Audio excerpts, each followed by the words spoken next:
Evo, moji malobrojni pratitelji, dovukao sam teret u jednu firmu. Sad ćemo vidjeti šta se nalazi unutra. Mnoge ljude zanima to. Sad ćemo presjeći silo ovaj. Ne znam u Bosni kakva je bomba.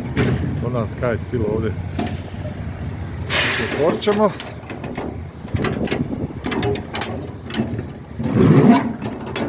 Sad malo, pošto radim.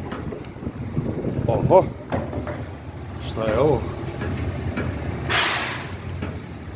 Sada ćemo vidjeti šta je to. Malo će nam slika biti nejasna. Malo se strpite.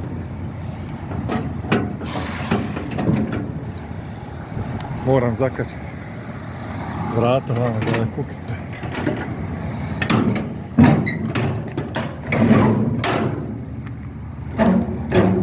Samo malo. Da zakačimo ova vrata.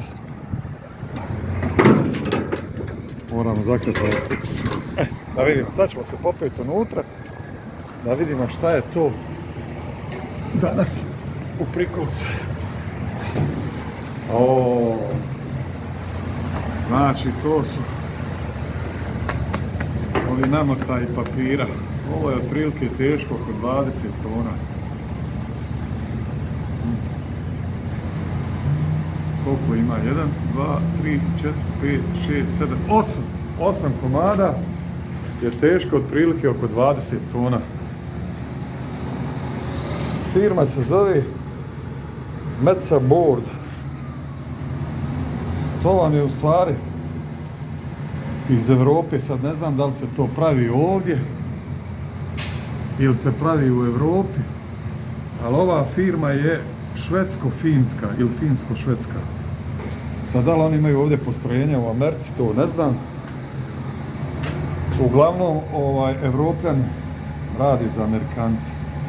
I sad od ovog papira se svašta pravi. Prave se one kutije za pice, kalendari, razne kutije za poklone.